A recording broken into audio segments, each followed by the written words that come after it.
j'espère que vous allez bien. Aujourd'hui, je vais vous parler d'un passage, en tout cas de certaines choses qui sont abordées dans le dernier livre de Bernard Werber, La valse des âmes. Je ne l'ai pas lu en entier, j'en suis à page 300 et quelques. Il y a des infos qui sont passées en clairaudience parce que Bernard a travaillé en collaboration avec Anne Tufigo.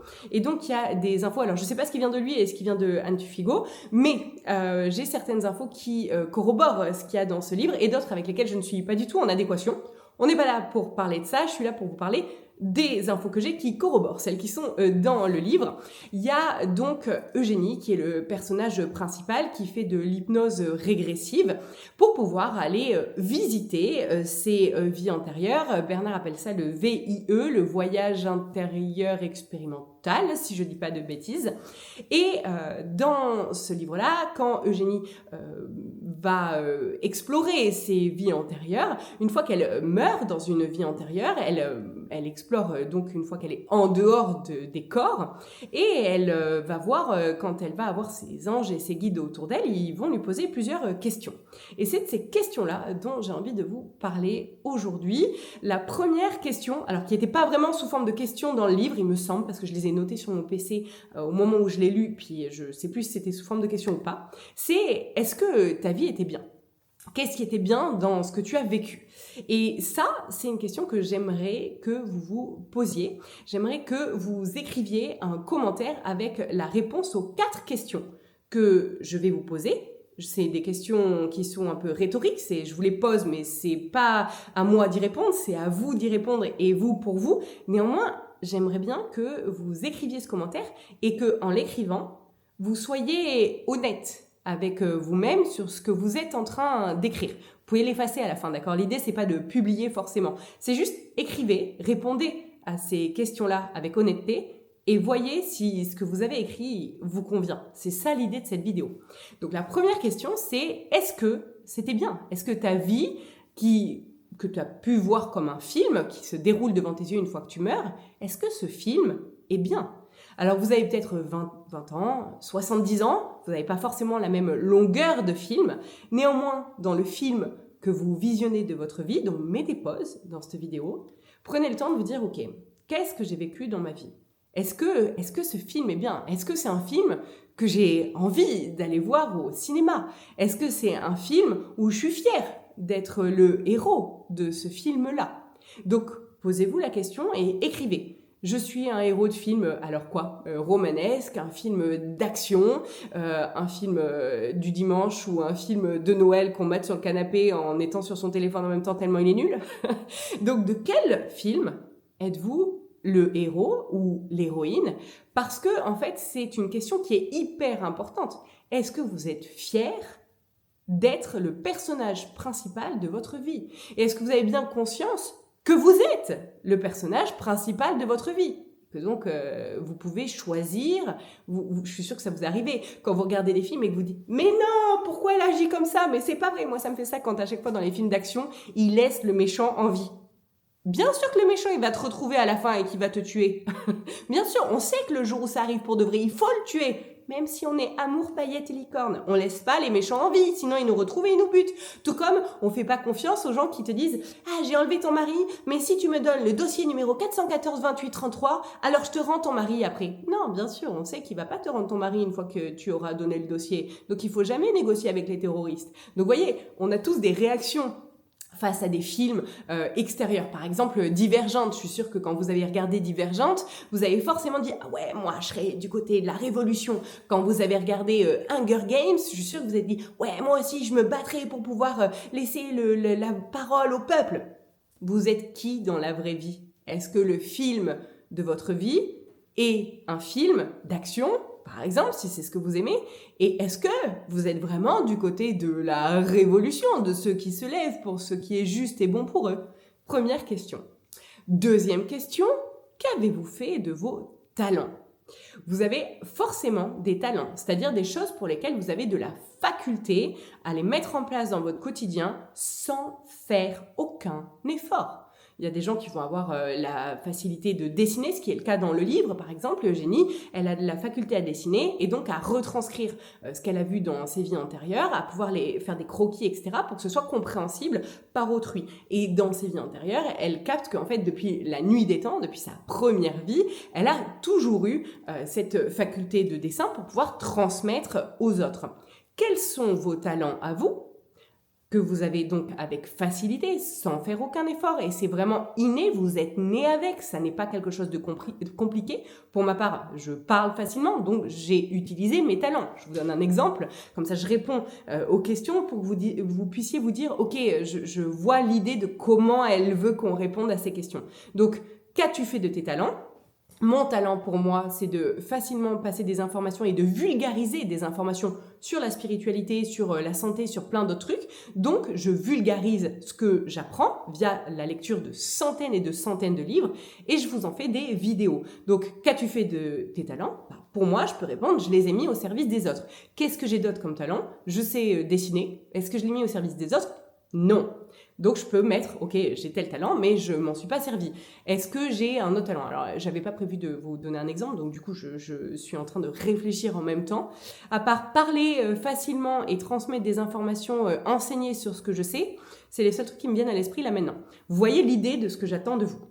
Ok, c'était juste pour vous donner un exemple. Pour la troisième, je reste une petite aparté sur la deuxième question. Il est hyper important d'utiliser ses talents.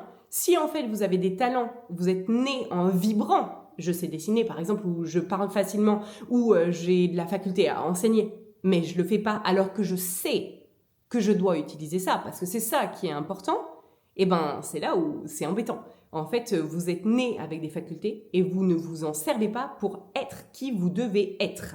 Et c'est vraiment ça qui est important. Si vous n'êtes pas qui vous devez être, qui va le faire à votre place ? Ça, c'est la deuxième question. La troisième question, c'est qu'as-tu appris ? Alors, les personnes qui ont 20 ans auront probablement appris moins de choses que quelqu'un de 70 ans, quoique, parce qu'il y a des gens de 20 ans qui ont eu une expérience longue comme le bras et des gens de 70 ans qui n'ont rien pipé à la vie. Donc, on va pas, je reviens, je rembobine sur ce que je viens de dire, j'efface, mais en fonction de ce que vous avez vécu, est-ce que vous avez tiré des leçons de ce que vous avez traversé ? Parce que là est la question. Si, je vous donne un exemple hyper cliché, mais qui m'est arrivé relativement souvent dans ma casquette de coach quand j'accompagnais les gens en one-one, donc en face-à-face, des personnes à qui je disais, ok, telle situation, t'as appris quoi ? J'ai appris que l'être humain est un canard et qu'il faut jamais faire confiance à personne. Ah, tu t'es trompé d'apprentissage. On est là pour apprendre l'amour. On est là pour apprendre le pardon. On est là pour apprendre à se reconnecter à autrui et se souvenir que l'autre, c'est nous. Alors, ça peut paraître vaste comme sujet. Dites-moi en commentaire si vous avez compris ce que je veux dire. Je vous ai parlé de ce sujet-là des dizaines de milliers de fois sur ma chaîne.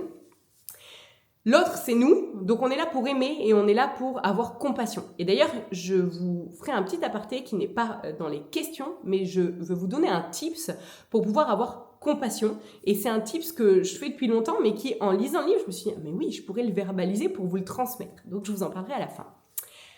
La troisième question de qu'as-tu appris, c'est qu'est-ce que tu as appris comme leçon de pardon, comme leçon d'amour et comme leçon d'altruisme, en fait, de reconnexion à l'autre. Donc pareil, écrivez qu'est-ce que j'ai appris. Pour ma part, je vous donne encore un exemple. Qu'est-ce que j'ai appris dans ma vie ? J'ai appris, par exemple, merci à ma monteuse qui aura coupé le moment où on aurait pu mettre des oiseaux le temps que je réfléchisse. J'ai appris que de réagir avec méfiance envers tous les êtres humains parce que j'avais vécu trahison n'était pas la bonne solution pour pouvoir m'aimer moi et aimer l'entièreté de l'humanité. Donc j'ai appris à réouvrir mon cœur.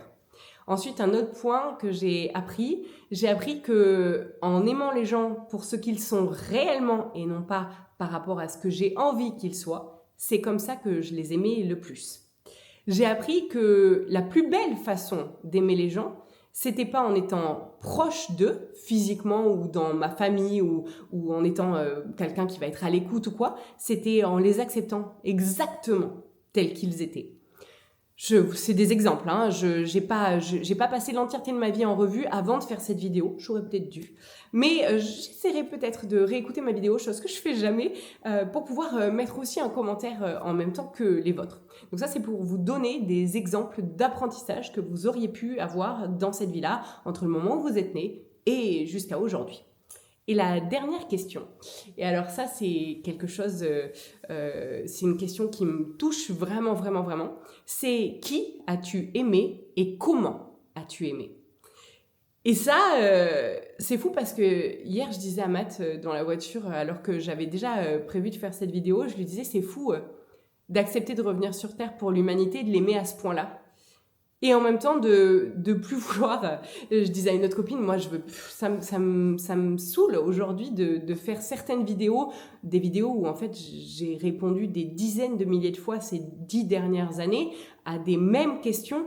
Et au bout d'un moment, en fait, y a des fois quand on me repose la question, juste je ne réponds pas et mon silence est une réponse. Parce qu'en fait, je suis fatiguée de répéter les mêmes choses. Et si je me respecte, j'arrête de répéter. Et donc, il y a ce truc de qui as-tu aimé? L'entièreté de l'humanité. Vraiment. Et comment? Si je suis honnête avec moi, de la plus belle des manières que je puisse le faire.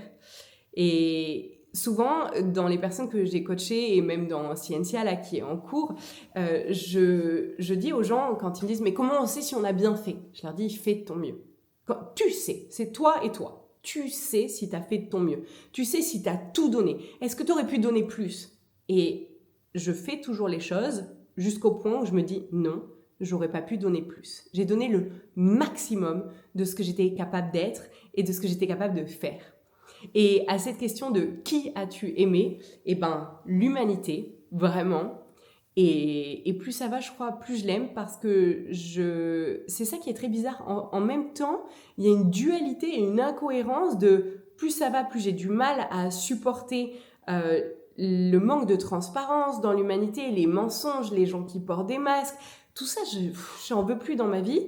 Et en même temps, il y a ce truc de j'en veux plus dans ma vie, mais en même temps, je vous ai jamais autant aimé qu'aujourd'hui parce que j'attends plus rien de vous. Donc en fait, j'en veux plus dans ma vie, mais j'attends plus rien. C'est hyper incohérent. Et même moi, quand j'essaie de me comprendre, je me comprends pas. Donc ne cherchez pas à me comprendre, du coup, parce que si je me comprends pas, vous pouvez pas me comprendre non plus. Et c'est vraiment quelque chose d'important. Et la deuxième personne que j'ai aimée plus que tout, et là tout le monde va dire, c'est les enfants. Oui, j'aime mes enfants, mais quand je les regarde, je pleure pas. Alors que Matt, et je suis capable de me faire pleurer toute seule dans cette vidéo, Matt, à chaque fois que je le regarde, j'ai envie de pleurer. J'ai envie de pleurer du débordement d'amour que j'ai pour lui. Il y a une légende que j'ai lue. Où est-ce que je l'ai lue? Peut-être dans le livre de Bernard, j'ai un doute, mais peut-être que c'était ça. Où ça disait que les âmes sœurs et les flammes jumelles, etc., avant, elles étaient collées, c'était un corps avec deux têtes. Et que parce qu'elles avaient, je vous le raconte sûrement mal, d'accord? Parce qu'elles avaient défié les dieux, parce qu'elles étaient trop puissantes à deux, ils avaient décidé de les scinder en deux et qu'elles passeraient leur existence chacune de leur côté à se chercher tout le temps parce qu'elles se sentaient seules quand elles n'étaient pas collées à l'autre. Et j'ai raconté ça à Matt et je lui ai dit aujourd'hui, si je l'avais pas dans ma vie, j'en saurais rien puisque je l'aurais pas. Mais là, de savoir que je l'ai et de me dire si j'avais conscience en ne l'ayant pas de ce que je loupe en l'ayant, c'est très vandamnesque, mais vous aurez compris, j'aurais l'impression d'être passée à côté de ma vie, en fait. Je vous l'ai dit dans plusieurs posts Insta où je vous dis, je vous souhaite à tous de connaître ça, de connaître cet amour où, en fait, on aime tellement l'autre, ça m'arrive vraiment. Des fois, je le regarde, je pleure de débordement d'amour, tellement ce que je ressens pour lui, je le ressens pour moi dans le sens où je m'aime, je me respecte, etc. Mais c'est différent. En fait, je peux même pas mettre de mots humains dessus. Et vraiment, je vous souhaite vraiment du fond du cœur de pouvoir expérimenter cet amour-là parce que en l'expérimentant, on se dit mais la vie sans cet amour-là, mais c'est fade. Et quand on trouve cet amour-là, c'est fou. Ça me rappelle ma grand-mère, quand j'étais gamine, elle me disait qu'elle avait trouvé cet amour-là avec pas mon grand-père, elle s'est remariée par la suite. Et je lui avais dit, mais mamie, comment tu sais que c'est le bon? Et elle m'avait dit, le jour où tu le rencontreras, tu sauras. Je me dis, mais c'est quoi cette réponse à la Disney? Vas-y, donne-moi un vrai tips. Genre, je sais pas, c'est pas marqué sur son front, il n'y a pas un truc. On va voir sur les lignes de la marge, j'en sais rien. Il y a forcément un truc. Et quand j'ai rencontré Matt, j'ai su. Et c'est assez marrant parce que lors de mon premier mariage, et je suis sûre que ça vous arrive probablement à vous aussi, j'ai toujours su que mon premier mari, on allait avoir un bout de vie ensemble, mais pas toute notre vie. Alors que Matt, quand je l'ai rencontré, j'ai tout de suite su que c'était la personne avec qui j'allais passer l'entièreté de ma vie. Et j'ai pas de doute là-dessus. J'ai zéro doute. C'est pour ça que même dans les moments où ça allait pas, parce que oui, il y a des moments où on s'est frité, comme n'importe quel être humain sur Terre, j'ai jamais eu le doute de me dire j'en veux plus, je veux plus faire d'efforts. Il y avait ce truc de je veux faire des efforts, je veux y arriver parce que je sais que c'est lui. Et je vous souhaite de vivre ça. Donc à la 4e question de qui as-tu aimé et comment as-tu aimé, je vous ai aimé vous, et j'ai aimé Mathieu, et j'ai aimé mes enfants. Mes enfants, ça m'arrive aussi quand même des fois de les regarder. On fait un jeu d'ailleurs que je vais vous partager. Je mets mes mains comme ça et je dis à un de mes fils qui a clairaudience, clairvoyance, etc. Donc c'est plus facile avec lui qu'avec les 2 autres. Il met ses mains sur les miennes, donc par-dessus comme ça. Et je lui dis, vas-y, je te donne de l'amour et tu me donnes de l'amour. Et on se regarde bien dans les yeux, donc on se fixe dans les pupilles et on ressent dans notre corps physique ce que ça fait. Et à chaque fois, j'ai les larmes qui me montent aux yeux parce que le flot d'amour que je ressens de sa part et l'amour que je lui donne et que j'arrive à checker, alors avec clairaudience, mais même si vous n'avez pas clairaudience, vous allez ressentir forcément des trucs dans votre corps. L'amour que je sens que je lui donne et ce que ça fait en lui, ça me fait pleurer. Et donc cet amour-là, c'est trop beau et on peut effectivement le partager en fait avec n'importe qui. Souvent, quand j'ai des gens, alors avant je les avais quand je vivais dans le Gers, c'est que j'avais un cabinet, aujourd'hui j'ai plus de cabinet, mais je regarde quand je parle avec les gens et que je les ai en face, je les fixe vraiment dans les yeux parce qu'en fait je sais pas comment décrire ça. Je suis tellement à l'écoute de ce que la personne est en train de dire que je me laisse traverser parce que la personne est et j'embrasse ce qu'elle est. Et souvent on m'a dit c'est perturbant d'être fixé comme ça. Et en fait, je trouve que c'est la plus belle façon de donner de l'attention et de l'amour à quelqu'un. C'est j'allais dire, de vivre ce qu'il est. Ça se dit pas vraiment, mais je vais rester sur cette phrase qui me paraît vraiment être la plus juste. Donc ça, c'était les 4 phrases. Je vous les répète. La première, c'était « Est-ce que ton film de ta vie était bien ?» La deuxième, c'était « Qu'as-tu fait de tes talents ?» La troisième, c'était « Qu'as-tu appris de tes expériences ?» Et la 4e, c'est « Qui et comment as-tu aimé ?» Ça, c'était les 4 questions de « Est-ce que vous avez réussi votre vie ?» Et dans le livre, j'en viens au point de la compassion dont je voulais vous parler tout à l'heure. Dans le livre, il explique que quand Eugénie meurt, elle se retrouve avec ses anges, guides, etc. Et qu'il jauge son taux vibratoire. Ça va de 0 à 6, 3 étant le chakra plexus, et 6 étant le chakra 3e œil, 0 étant le chakra racine, 2 le chakra sacré, etc. Vous avez compris. Elle donc jauge. Au début, on croit que c'est ses guides et anges qui jaugent pour elle. Après, on comprend, il lui explique qu'en fait, c'est elle qui a jaugé sa propre vibration et que eux sont là pour interpréter ce qu'elle vient de jauger au niveau vibratoire. Alors, c'est là où je suis moins d'accord avec ce qu'il y a dans le livre. Je trouve que c'est hyper culpabilisant. Par exemple, dans la vie où elle était avec un mari, où elle a été mariée de force, etc.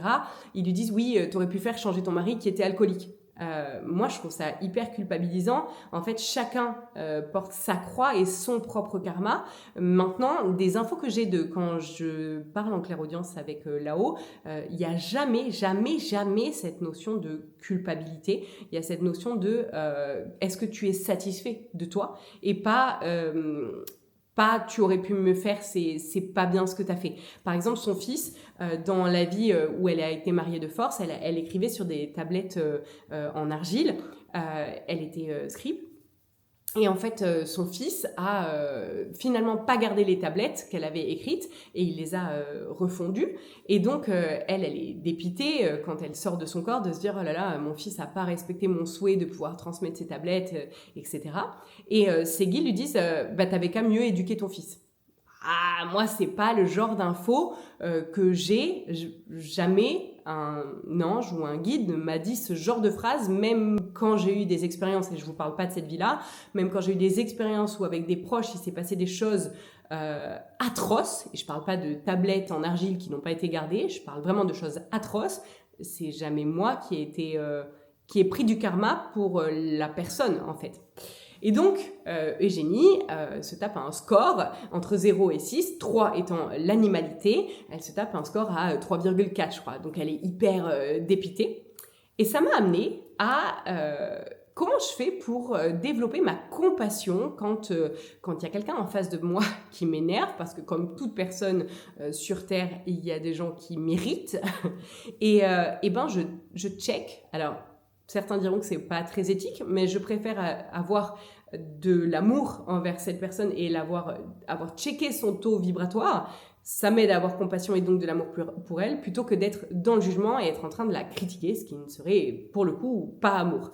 Et donc, alors avec clairaudience ou sans clairaudience, d'accord ? Faites juste jouer votre intuition.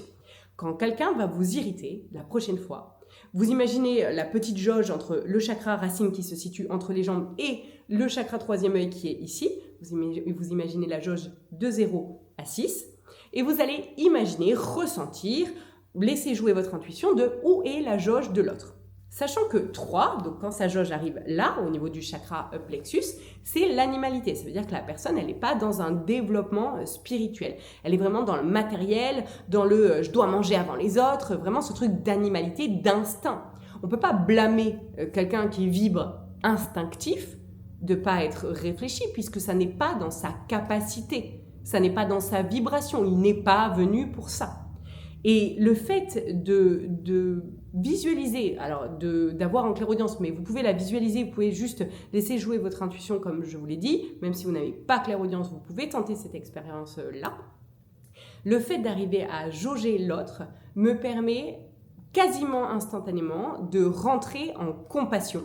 Parce que vu que je vais voir où il en est, dans son avancée expérimentale de la vie ou des vies, eh ben, je vais savoir que du coup, il est potentiellement pas dans un cheminement spirituel de conscience de lui et encore moins de conscience des autres, parce que c'est les étapes. Il y a l'animalité, puis la conscience de soi, j'aime et je suis aimé, puis ensuite je dis les choses et je partage avec autrui, et puis ensuite la conscience de l'autre et le fait d'embrasser l'autre comme étant soi-même. C'est on va dire le stade ultime. Et ben, quand je vois que la personne, elle vibre animalité ou juste, je commence tout juste à m'aimer moi, donc je suis pas en capacité de pouvoir aimer les autres, j'en suis pas là. Et ben, c'est un petit peu comme un enfant de 2 ans qui arriverait pas à couper son steak et qu'on lui dirait bah alors, t'arrives pas à couper ton steak ? Ben non, il n'en est pas là, laisse-lui des étapes. Déjà, il sait même pas tenir un couteau, c'est dangereux pour lui pour l'instant. Et ben c'est exactement la même chose. On ne va pas blâmer un enfant de 2 ans de ne pas savoir tenir son couteau et de ne pas savoir couper son steak parce qu'il est encore dépendant de ses parents et de son entourage proche pour pouvoir exister par lui-même. Et donc, on va forcément avoir compassion avec cet enfant de 2 ans puisqu'on voit qu'il n'est pas dans le même cheminement. Il n'a pas eu encore le temps d'expérience nécessaire pour apprendre ce que nous, on a appris en tant qu'adultes. Eh ben, c'est exactement la même chose. Alors, je ne suis pas en train de dire qu'on est plus intelligent ou moins intelligent. Un enfant de 2 ans n'est pas intelligent.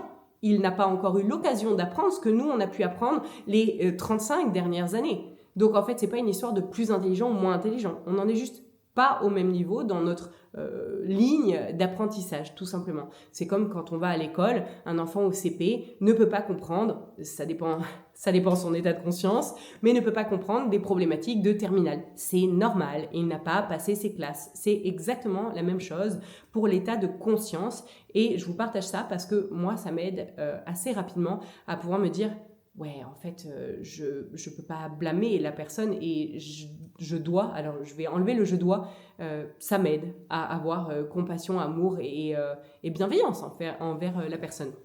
Néanmoins, je tiens à mettre un petit point d'honneur. à mettre une limite entre j'ai bienveillance envers je vais garder l'exemple de l'enfant de 2 ans, d'accord?